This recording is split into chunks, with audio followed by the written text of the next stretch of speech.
Vous savez, il m'arrive de ressentir envers les circonstances un immense agacement, car quoique parfois divertissante, elle reste le plus souvent pénible et mal adaptée à notre attente. Comment ne pas tendre le poing à ces constants tiraillements, ces échauffements dans la marche des choses? Comment supposer qu'une cible facile et dans laquelle on envoie machinalement une flèche se dérobe au dernier moment, tandis que, soudain, horrifié et dressé sur ses pieds, on observe cette flèche anodine qui continue à voler jusqu'à disparaître dans l'image de la forêt en toile de fond? Mais je dois dire autre chose, alors que la nuit est déjà tombée depuis longtemps. Il m'arrive aussi de sortir de chez moi pour faire de longs entraînements d'accrochage. Regardant de biais, la tête allongée vers l'horizon, j'ai vu les éclats du monde hésiter, changer de couleur, s'enfuir à reculons derrière les collines sous le soleil glissant. Ah, mes amis, ces gifles que j'ai alors distribuées à tout venant, ces larmes que j'ai laissées couler de dépit, entre les morceaux éclatés, entre les pattes des animaux et dans l'humus recouvrant la forêt. J'observe toujours avec étonnement ce phénomène, que sous les aiguillons des paroles contraires, les parcelles du monde se redécoupent et règlent docilement leurs éclairages. La simple variation d'un timbre de voix, sa résonance neuve en écho d'une falaise à l'autre, et les éléments commencent à glisser les uns contre les autres, pivotent et s'éloignent pour réajuster l'assemblage. Tant et si bien que, submergé par des torrents de paroles, le paysage n'est plus que mouvante luminosité éclairant le trajet continu des épaves et éclairant de façon toujours nouvelle notre sautillement incohérent de l'une à l'autre, sautillement parfois attentif, mais le plus souvent distrait, occupé que nous sommes par ce que nous avons à ajouter. Et on passe maintenant à la question évoquée dès le titre, celle des congélations et décongélations. Même système. Un livre fait de fragments. C'est pas des fragments puisqu'ils se recomposent tous, qui fabriquent une architecture continue. Vous l'avez entendu. Mais typiquement, c'est un petit peu nous aussi ce qu'on travaille en atelier d'écriture, ces formats. Après, le problème, c'est comment tu passes de la brique à l'ensemble. Bien, voilà comment ici ça s'y passe. Pour finir, mais c'est pas pour finir puisque c'est page 25. C'est juste après cette espèce d'intro sur les paroles, les signes, le monde. Pour finir, j'ai mêlé à mon entreprise de spectacle congelé plusieurs personnes disponibles que je croisais un soir dans la pénombre, nous coulant vers les coins dérobés de notre rôle muet de très très longue attente. Nous voyons à travers une buée blanche événements et choses se déplier et se mouvoir dans la poussière des planches d'une façon incompréhensible et même inadéquate qui énerve l'envie.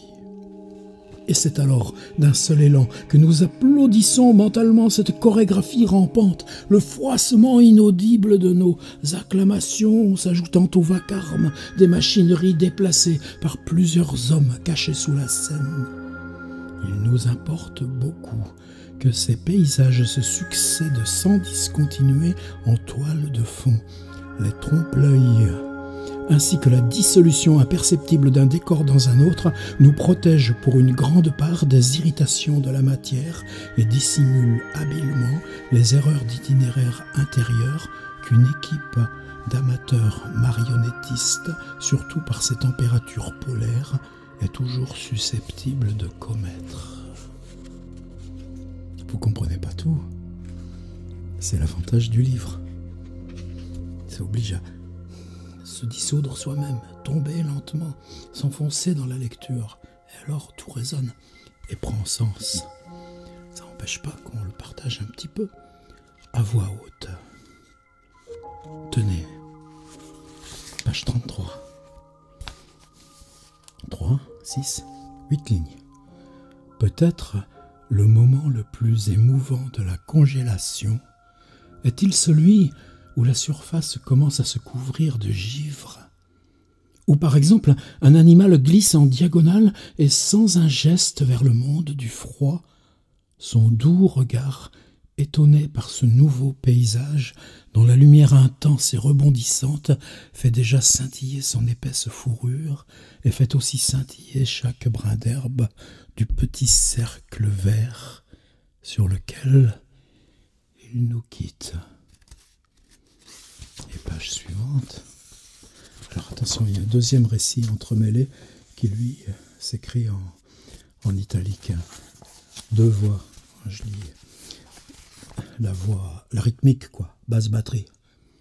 Il est toujours recommandé, les nuits d'insomnie, de décongeler quelque chose ou quelqu'un. C'est formidable cette phrase. On n'est pas dans du zeugme. Il est toujours recommandé, les nuits d'insomnie, de décongeler quelque chose ou quelqu'un. C'est le même complément d'objet direct. Simplement, décongeler quelque chose ou décongeler quelqu'un, est-ce que l'imaginaire, lui, il ne peut pas échapper, puisque décongeler quelque chose, vas-y, sors-moi les 2 cuisses de poulet, ça le fait. Mais décongeler quelqu'un, il est toujours recommandé, les nuits d'insomnie, de décongeler quelque chose ou quelqu'un. Le bruit des gouttes tombant sur le sol de la cuisine repose l'esprit, ainsi que l'émouvant murmure des conversations dégagées des glaces, et qui reprennent dans le noir après quelques heures d'attente à fumer des cigarettes devant le congélateur ouvert. Congélation ou décongélation, chacune est distrayante à sa façon. La première, cependant, peut être indéfiniment répétée, tandis que la seconde ne peut avoir lieu qu'une seule fois, déséquilibre malheureux dans le mode d'emploi qui transforme un jeu très amusant en alarmant casse-tête. Ensuite, ce livre parle d'images photographiques. Observant sur une photo, soi-même et quelques amis, on a souvent envie de tirer à soi la surface verte du premier plan, puis de l'étendre à travers soi par-delà les fenêtres. Et on est tenté aussi de prolonger latéralement les lignes bleues des montagnes pour les faire se rejoindre à l'infini. Puis, se roulant avec délice dans les doux plis de cette nouvelle couverture, on constate fort satisfait que l'univers n'est en fin de compte rien d'autre qu'un vide sautillant bleu et vert, où trinque dans un instant éternel et silencieux de joyeux drilles en suspension. Mais notez que la première fenêtre rabattue par le vent coincera douloureusement votre immatérielle cabane, qui se rétracte aussitôt dans un râle qu'on préfère souvent éviter de connaître. On peut pourtant obtenir de cette façon, par une étonnante démultiplication du réel, des conditions très raisonnables, un réel à 1 ou 2 tours minutes tout au plus, et plusieurs témoins pourront confirmer ma ressemblance avec ce personnage photographique invariable et limpide à l'infini potentiel de mouvements légers, alors même que j'ai le souvenir d'un complexe réseau de regards contraires entrechoqués, de pensées disparates faisant ployer l'esprit et estompant le bruit de la ville et les couleurs, le tout lourdement pris par un brouillard de fines sensations qui voltigeaient entre nous sans jamais s'écraser au sol dans un épais et diffus rideau de lumière d'automne. Et puis ensuite ça part des phares de voiture. Il y a toute une série. Et je voyais encore une fois les paysages clignoter à une cadence telle que, d'une illumination à la suivante, je ne reconnaissais rien.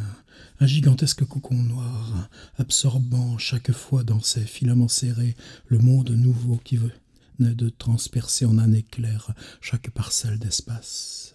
Si bien que sous le coup de l'incompréhension et de la déception, je me suis mise moi-même à clignoter, d'abord lentement, avec une politesse flottante, puis à un rythme normal, s'approchant du sans-gêne. Il tombe sous le sens que la fuite est la seule issue, mais on ne sait pas toujours quelle forme prendre, mais dans quelle direction, mes amis, dans quelle direction?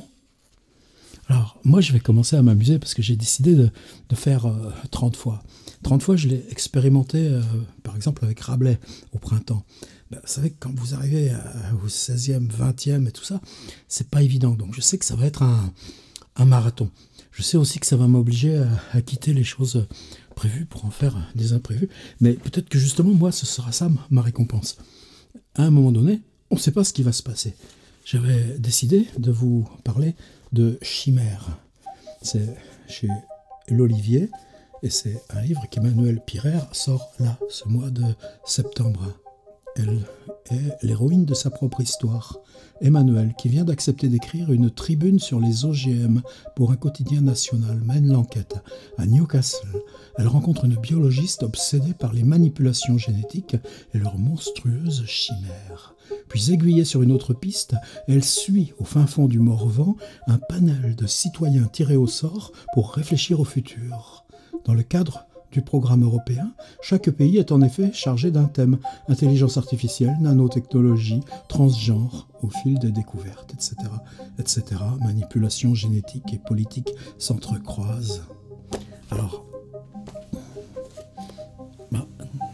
je trouve ça en fait très piraire. C'est-à-dire que là où moi je dois vous parler de Chimère, et puis cette façon d'Emmanuelle Pirer de décaler l'approche du monde, eh bien, c'est ce petit livre, je vous ai raconté l'histoire là, dans le dernier service de presse.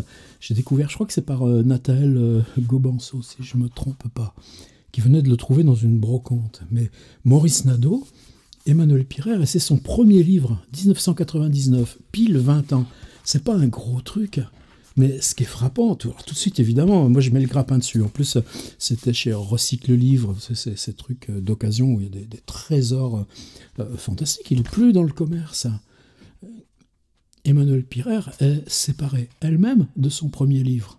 C'est de grosses bagarres, ça, pour nous. Dire, par exemple, bon, vas-y, récupère les droits, mets-le en print on demand, et puis au moins, c'est toi qui organise... c'est pas du business. Mais c'est quoi? C'est de la petite transaction amicale, de partage. 30 francs, écoutez, à l'époque. Et puis, découvrir, en entrant dans ces congélations, mais il n'y a pas que les congélations, puisqu'il y a la photographie et qu'il y a ces phares de voiture. Au début, c'est juste sur la conversation, mais que toujours, par exemple, il y a un mot qui revient, monde.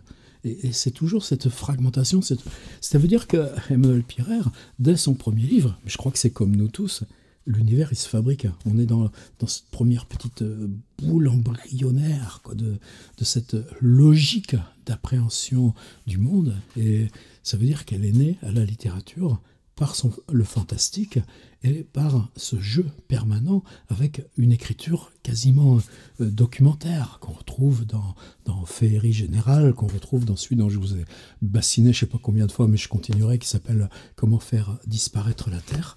Alors voilà, eh ben, 30 jours, 30 livres, c'est le numéro 3. Vous croyez que j'allais vous faire de la pub pour Emmanuelle Pirer? Non, non, non, non, c'est pas mon job ça. C'est dans tous les journaux. D'ailleurs, tous les journaux, ils font que parler de ce livre-là, puisque ce livre-là est important. Vous l'avez constaté vous-même, hein, dans les radios et tout ça. Mais je dis, ceux qui savent ce qui se passe chez Emmanuelle Pirer, je leur lis Congélation, parce qu'on ne doit pas être nombreux dans ce brave pays à l'avoir chez nous, moi, puisqu'il y a très peu de temps que je l'ai. Merci Recycle Livre. Essayez de... C'est beau, l'idée du collector, ça nous console. Petit Patrick Deville dont je vais parler demain. La littérature plus haut que toute chose.